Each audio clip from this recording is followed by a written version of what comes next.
Palworld.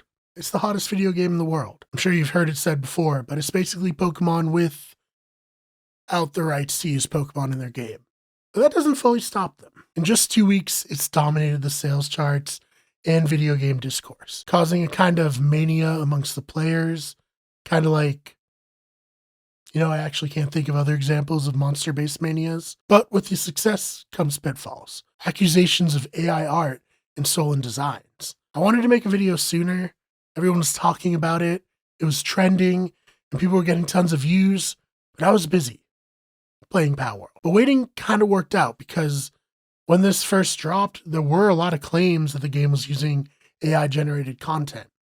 And I don't take those claims lightly. My biggest fear is that I'll be replaced by AI. These videos we use to train a machine learning algorithm, and one day that will write and produce all of my videos, leaving me to do manual labor, which, let's be honest, I'm not cut out for. My second biggest fear is that's already happened. I'm currently just an AI whose only job it is to make these videos, but I've had memories implanted into my code, giving me the illusion of a backstory. And one day I'm going to wake up to this truth and have to go on some kind of adventure of self-discovery to prove that I have consciousness, like Dolores in Westworld. I would say spoilers, but you motherfuckers did not watch that show enough. And because of you, we didn't get a 5th and final season to wrap the story up. Evan Rachel Wood can't even sleep at night. So anyways, AI beings being forced to live on loops doing jobs for the entertainment of the masses. Palworld. If Palworld used AI assets, that'd be a big story.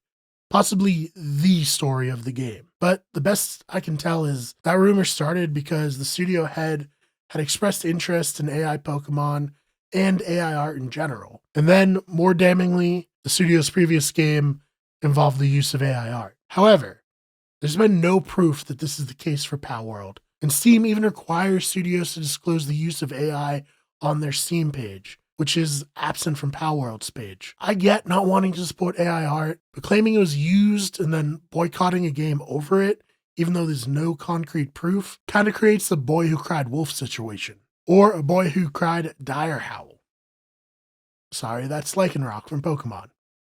Okay, there we go. That's really the issue here. An issue of artistic integrity.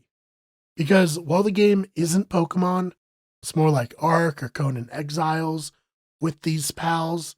The pals look a lot like Pokemon. Now, I'm not a copyright lawyer. I'm certainly not going to say for sure that they're ripped off and infringing on Pokemon's copyright.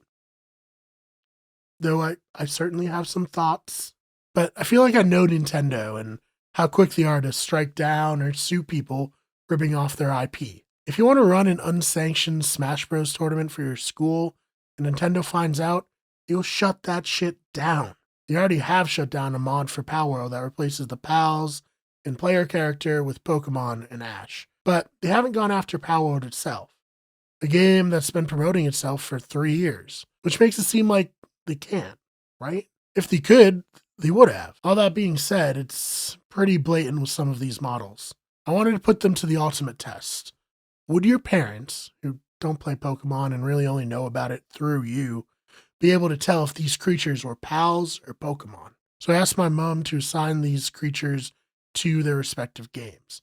Here's how she did. Starting off hot, she got Lycanroc and Dire Howl. Then she continued with Cremis and Eevee being assigned to the right games. Though she started to falter here with these two, and then these two also tripped her up. But she finished strong with the Anubis-based creatures, assigning them to the right game. So she got 3 out of 5 correct, but she did admit that they all look very similar. So Nintendo, if you need like a vibes-based witness, hit me up. I'll get you in touch. Disclaimer again, I'm a IP lawyer, but none of this is advice. Not that I don't think Game Freak would come on and take my advice on these assessments. So there's a fair use test. It's not just vibes. You don't just put the duck Pokemon next to another duck and say, the vibe ain't it, and then it's copyright infringement.